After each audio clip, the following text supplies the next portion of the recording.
So now we have lecture 10th lecture, ठीक है ना। 10th लेक्चर वो single phase, 3 phase, star delta और उनमें से 3 फेज़ बेटर है, क्यों बेटर है, ये हमने डिस्कस कर लिया। और जो 10th लेक्चर है दिस इज़, ये चाहे हम ये वाला टॉपिक ना जो आज करना चाहे स्टार डेल्टा से पहले कर लेते, ठीक है, but it's very simple topic कि इलेक्ट्रोमैग्नेटिक इंडक्शन, ठीक है, आपके सिलेबस में लिखा हुआ है। इलेक्ट्रोमैग्नेटिक इंडक्शन का क्या मीनिंग है, ठीक है। इसमें हम स्टडी करेंगे कि फ्लक्स क्या होती है, क्योंकि इंडक्शन तभी होगी जब मैग्नेटिक फ्लक्स होगी, ठीक है। और फैराडेज के कौन से लॉज हैं, ठीक है, सिंपल है, ये आपने स्टडी किए हुए हैं +2 में, ठीक है। मैं भी आपको ओवरव्यू ही बताऊंगा इसका, फ्लक्स क्या है, फैराडेज के लॉ क्या हैं, और जो एक लेंज लॉ होता है जो हमें डायरेक्शन देता है, जो हमें इंड्यूस्ड ईएमएफ की। लेकिन इससे पहले ना जो भी हमने अभी तक स्टडी किया है कि एक एसी होती है, एक डीसी होती है। एसी पे चलते हैं जो बिगर डिवाइसेस हैं, ठीक है, 3 फेज़ पे। और जो डीसी है वो मैंने आपको बहुत बार बताया है कि वो बैटरी, जैसे हमारे मोबाइल फ़ोन का चार्जर है, ठीक है, वो क्या करता है, एसी लेता है और डीसी में कन्वर्ट करता है। वही मैं आपको एक एग्जांपल आज पहले बता दूं, ठीक है। वो हमारे प्रीवियस लेक्चर में मैंने मतलब स्किप हो गए थे। देखो ये है मोबाइल का चार्जर, ठीक है, ये है इसका अडेप्टर है, ये सैमसंग का मेरा फ़ोन है और उसका चार्जर है, ठीक है। तो इस पे आप ये देखो, ये लिखा हुआ है, I think it should be, sorry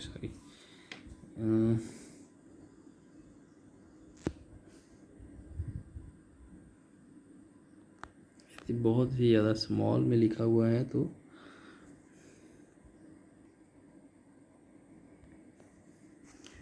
actually चलो मैं आपको ना इसमें बता देता हूँ, ठीक है। आप अपने अपने मोबाइल पे ना इसको देख लेना, ठीक है, क्या लिखा हुआ है। इस पे लिखा हुआ है इनपुट,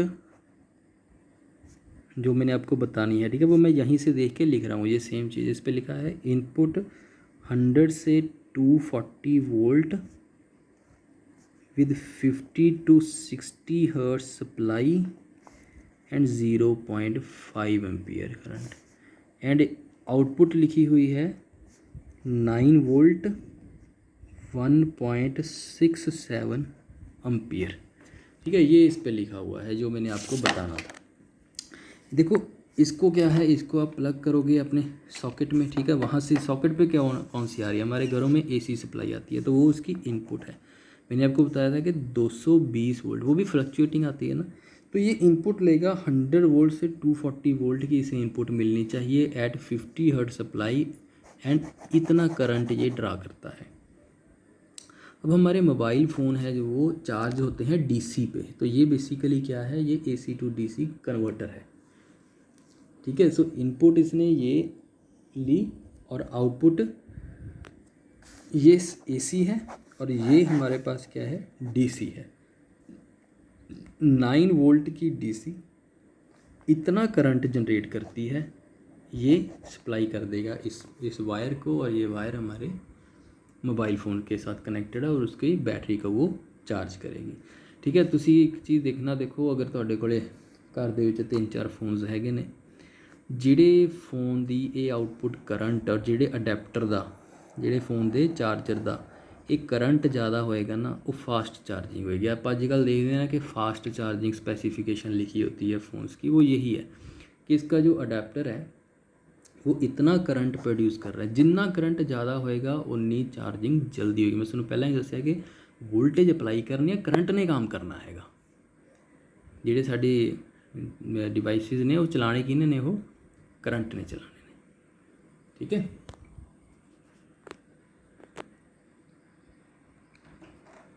इस तरह रख लीजिए इसमें, इस तरह, ठीक है। सो अगर लेट्स से अगर किसी चार्जर का जोड़ा आउटपुट करंट है वो 1 एम्पेयर है, किसी का लेट्स से 0.8 एम्पेयर है, किसी का लेट्स से 0.5 एम्पेयर है। सो ये जल्दी चार्ज करेगा, ये उस तो घट सब तो स्लो चार्ज करेगा, ठीक है। सो this is the concept of the fast charging जो हम बोलते हैं, ठीक है। ऐसे इसको जितना करंट ज़्यादा होगा उतना वो चार्ज करे। तभी तो होता है ना समटाइम्स हमारे फ़ोन का ये लेट से अडेप्टर या वायर ख़राब हो जाती है, हम मार्केट से जाते हैं कि एक न्यू अडेप्टर या न्यू वायर ले आते हैं, वो इनिशियली तो ठीक चलती है लेकिन कुछ टाइम पे उसकी कंपैटिबिलिटी ख़त्म हो जाती है। सो अपन अपने फ़ोन का जो कंपनी के साथ मिला हुआ चार्जर और वायर है इसको प्रोटेक्ट करके रखो, इसकी ज़्यादा हैंडलिंग मत करो, इसको एक ही सॉकेट पे इसको फिक्स करके रखो, वहीं से अपना फ़ोन चार्ज कर लो और उसके बाद उसको हटा लो। और इसको ज़्यादा ये अगर ये ख़राब हो गया तो नेचुरली अगर ये स्पेसिफिकेशन का आपको नहीं मिलेगा, ये या तो फिर ओरिजिनल मंगाना पड़ेगा, ये ਜਿਹੜੇ बाजार से देसी 100-200 ਦੇ ਮਿਲਨੇ ਹੈਗੇ ਨੇ ਉਹ ਫਿਰ ਇੰਨੀ ਰੇਟਿੰਗ ਨਹੀਂ ਦੇਣੀ ਹੈਗੀ ਤੇ ਉਹ ਸਾਡਾ फ़ोन ਚਾਰਜ ਨਹੀਂ ਹੁੰਦਾ ਹੈਗਾ ਵਧੀਆ। ਠੀਕ ਹੈ। ਸੋ फ़ोन ਦੇ ਚਾਰਜਿੰਗ ਦੇ 3 ਪ੍ਰੋਬਲਮਸ ਹੁੰਦੀਆਂ ਨੇ, ਜਾਂ ਇਹ ख़राब ਹੋ ਗਿਆ ਜਾਂ ਤਾਰ ख़राब ਹੋ ਗਈ ਜਾਂ ਜਿੱਥੇ ਤੁਸੀਂ ਲਗਾਉਂਦੇ ਹੈਗੇ ਹੋ ਜਿਹੜਾ ਉਹਦਾ ਚਾਰਜਿੰਗ ਸਰਕਟ ਹੁੰਦਾ ਹੈਗਾ ਜਾਂ ਫਿਰ ਉਹ ख़राब ਹੋ ਗਿਆ। ਚਾਰਜਿੰਗ ਜਿਹੜਾ ਉਹਦਾ ਸਲੋਟ ਹੁੰਦਾ ਨਾ फ़ोन ਦਾ ਉਹ ਜ਼ਿਆਦਾਤਰ ख़राब ਹੁੰਦਾ ਮੋਇਸਚਰ ਦੇ ਨਾਲ। ਸੋ ਉਸ ਤੋਂ ਥੋੜ੍ਹਾ ਜਿਹਾ ਉਸ ਚੀਜ਼ ਨੂੰ ਬਚਾ ਕੇ ਰੱਖੋ। ਬਾਕੀ ਇਹ ਸਾਡੀ ਹੈਂਡਲਿੰਗ 'ਤੇ ਡਿਪੈਂਡ ਕਰਦਾ ਹੈਗਾ, ਇਹ ਗਿਰ ਜਾਏਗਾ ਜਾਂ ਫਿਰ ਇਹ ਵਾਇਰ ਜ਼ਿਆਦਾ ਤੁਸੀਂ ਇਹਨੂੰ ਮੋੜੀ ਜਾਓਗੇ तो ब्रेक हो जाएगा, तो अंदरों कनेक्शन ब्रेक हो जाएगा, वियर एंड टीयर हो जाएगा, तो ये प्रॉब्लम क्रिएट करेगी। ठीक है। सो ये तो हो गया मोबाइल का जो मैंने आपको पोर्शन बताना था। नाउ अभी हम अपना आज के लेक्चर का topic that is electromagnetic induction. So first of all you should know what is flux. देखो जहाँ पे इलेक्ट्रिक लाइंस ऑफ फोर्स होंगी वहाँ पे इलेक्ट्रिक फ्लक्स होगी, जहाँ पे मैग्नेटिक लाइंस ऑफ फोर्स होंगी वहाँ पे मैग्नेटिक फ्लक्स होगी। ठीक है। लेट्स से ऐसे मैग्नेटिक लाइंस ऑफ फोर्स यहाँ पे एग्जिस्ट कर रही हैं तो यहाँ पे क्या होगा, मैग्नेटिक फ्लक्स जनरेट होगा। लेट्स से ये एक पर्टिकुलर एरिया है, एक सर्कुलर रिंग है, ठीक है, मेरे पास। ठीक है। जैसे यू कैन से दैट एक ऐसा है, ये एक सर्कुलर रिंग है, इसमें से जब ये इसको इसमें से पास करेंगी मैग्नेटिक लाइंस ऑफ फोर्स तो इसमें से फ्लक्स जनरेट होगी। तो वो फ्लक्स कितनी जनरेट हो रही है, that is equal to phi is equal to B dot A, magnetic field vector and area vector. ठीक है। तो इसको क्या आ जाएगा, this is B A cos theta.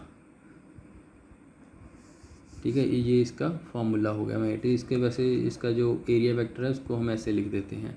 So area इसके, ठीक है, परपेंडिकुलर एरिया इस डायरेक्शन में होगा क्योंकि ये ऐसा है ना, ये इस डायरेक्शन में है आपकी रिंग की ओरिएंटेशन, ये इस डायरेक्शन में परपेंडिकुलर है मीन्स एरिया वेक्टर, और मैग्नेटिक फील्ड भी इसी डायरेक्शन में है बी, तो बेसिकली ये कॉस थीटा 0 तो that is equal to B A N कर। So this is phi is a dot product है तो this is a scalar quantity,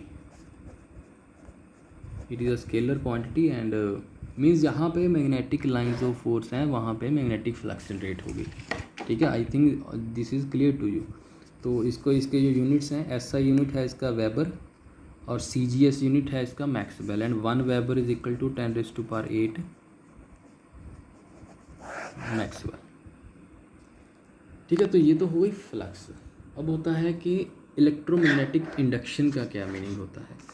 electromagnetic induction means, electromagnetic induction कि ईएमएफ इंड्यूस होगी, EMF is induced when magnetic flux changes, this is called electromagnetic induction. जहाँ कहीं भी flux change होगी वहाँ पे ईएमएफ इंड्यूस होगी। ये बेसिकली ना मैक्सवेल की इक्वेशंस होती हैं। ठीक है। लेट्स से आप study del dot D is equal to rho, del dot B is equal to 0, then del cross E है, ठीक है, minus curly B by curly T, ठीक है, एंड डेल क्रॉस एच है, J plus curly D by curly T. Maxwell, this is first equation. जो आप बोलते हैं ना Gauss law, this is Gauss law in electrostatic, this is Gauss law in magnetic, and this is ये दोनों हैं Faraday's law हैं। ठीक है। एक फैराडे लॉ है, दिस इज़ फैराडे लॉ, और and this is Ampere's law, ये एम्पियर्स लॉ होता है, ये आई थिंक ये आपने सुने होंगे। ठीक है। गॉस लॉ जो first del dot D is equal to rho, this is Gauss law, del dot B is equal to rho, this is Gauss law in magnetism, del cross E is equal to, ये minus curly B by curly T, ये है Faraday law, और del cross H is equal to J plus curly D by curly T. D की value क्या होती है epsilon ई, B की value क्या होती है म्यू एच। ठीक है, इसका मतलब क्या है डेल क्रॉस ई, डेल क्रॉस ई ये क्रॉस प्रोडक्ट है। ठीक है, कि changing electric field produces magnetic field.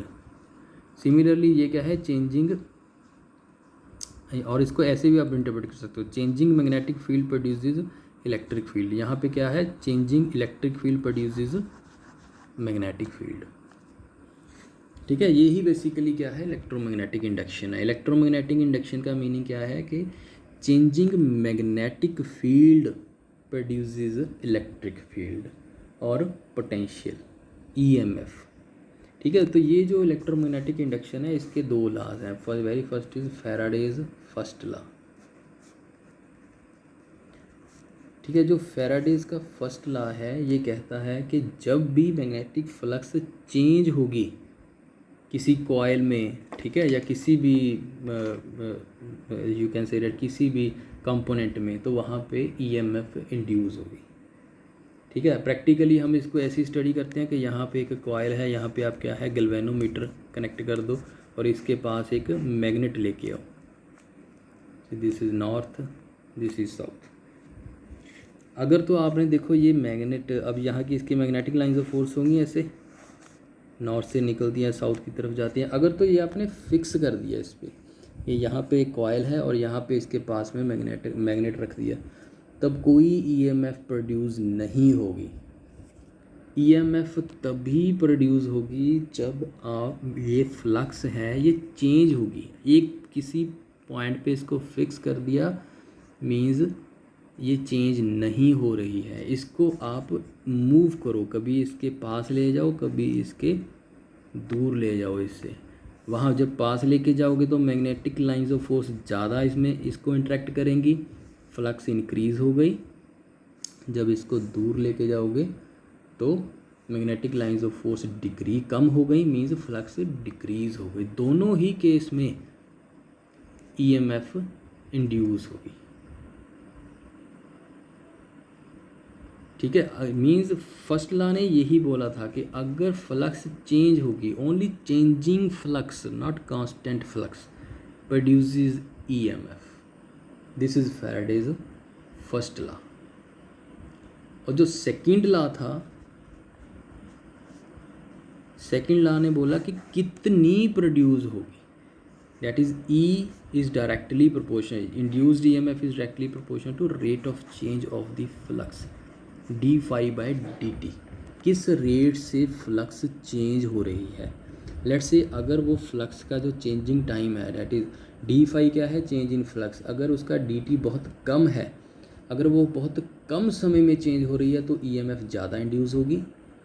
अगर डी टी ज़्यादा है, अगर वो चेंज होने में ज़्यादा समय ले रही है तो ईएमएफ कम प्रोड्यूस होगी। इसका मीनिंग पता क्या है, देखो अगर आप इसको फिक्स अगर आपने कर दिया इस मैग्नेट को तो ईएमएफ प्रोड्यूस ही नहीं होनी। अगर आप इसको पहले यहाँ पे लेके आए तब भी चेंज हो रही है प्रोड्यूस होगी, फिर दूर लेके आए फिर भी चेंजिंग है प्रोड्यूस हो रही है। ठीक है, अगर आप इसको बहुत स्लो से क्या है कि मूव कर रहे हो कि यहाँ पे बड़े आराम से यहाँ तक लेके गए मैग्नेट को, फिर यहाँ तक लेके गए, ठीक है, ये जो आपकी मूविंग स्पीड है इस मैग्नेट की बहुत स्लो है, मीन्स आप फ्लक्स चेंज करने को जितनी स्लो है उतना टाइम ज़्यादा ले रहे हो फ्लक्स चेंज करने को, उतनी इंड्यूस्ड ईएमएफ कम प्रोड्यूस होगी।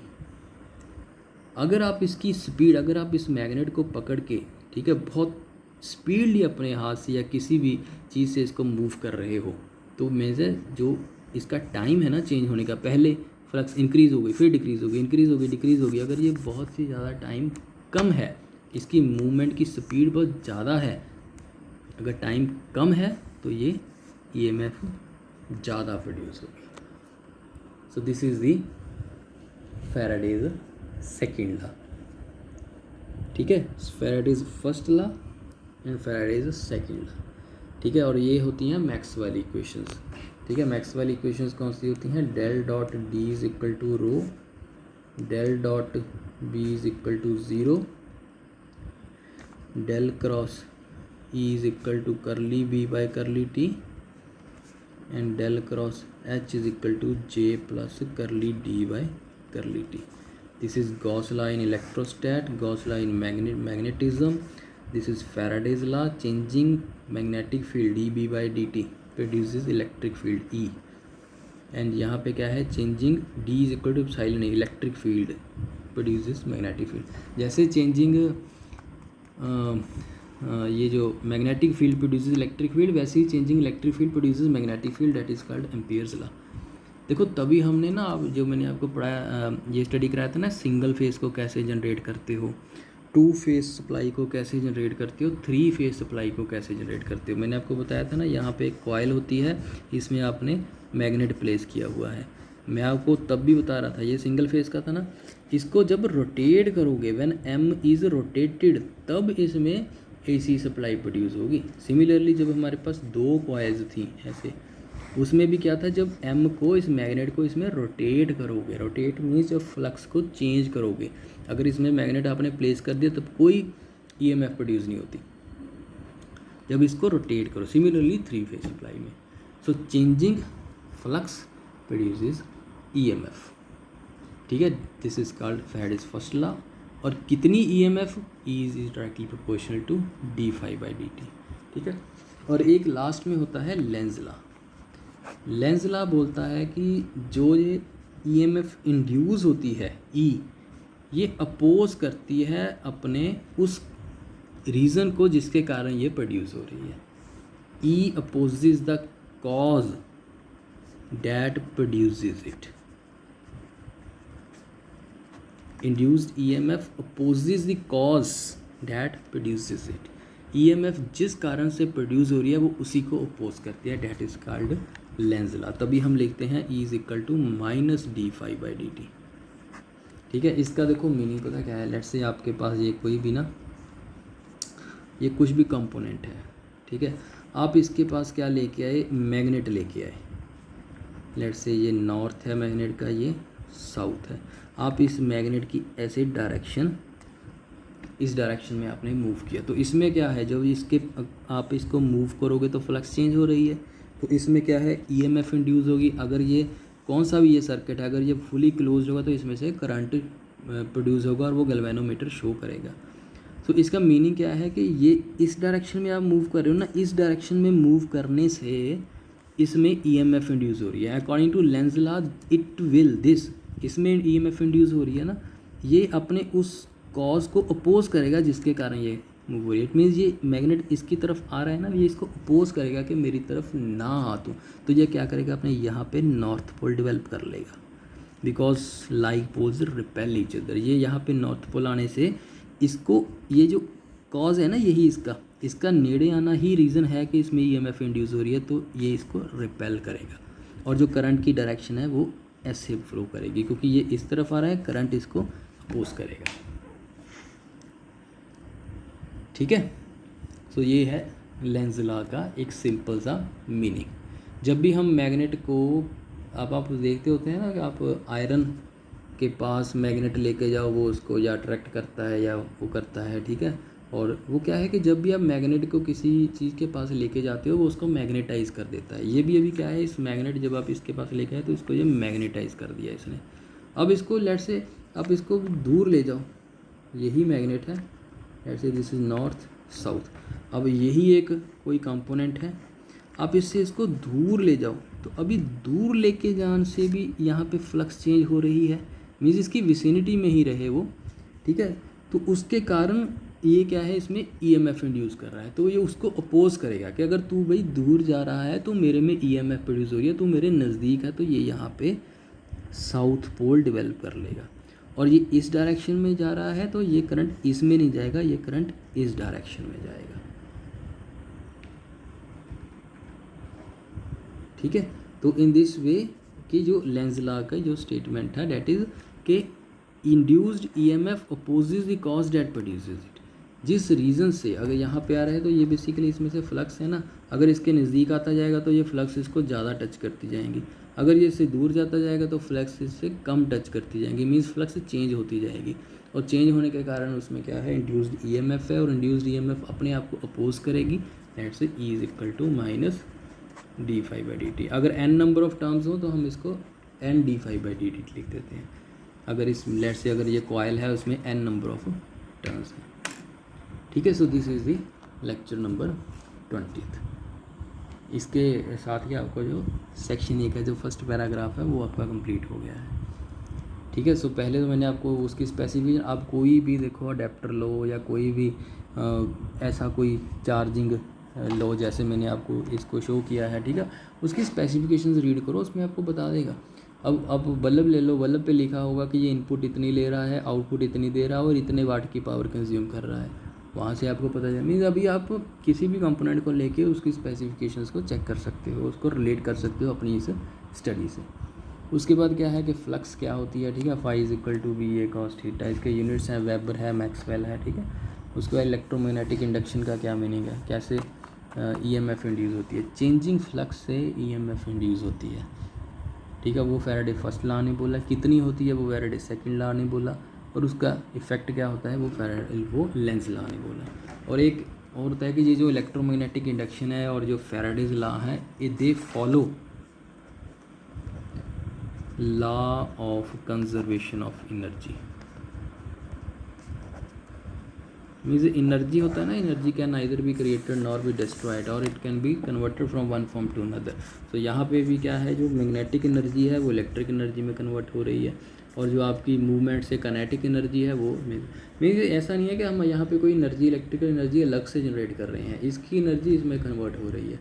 अगर कम होती जाएगी तो उसके अकॉर्डिंग ये वाइस वर्सा, ठीक है, एक कम होगी दूसरी इंक्रीज हो जाएगी। So overall energy remains constant, ठीक है। सो this is the lecture number 20। अभी हम नेक्स्ट लेक्चर 10th लेक्चर था ये, और ये हमारे क्या है टॉपिक्स हो गए हैं, ठीक है। अभी हम नेक्स्ट लेक्चर में नेक्स्ट टॉपिक स्टार्ट करेंगे, ठीक है। ओके।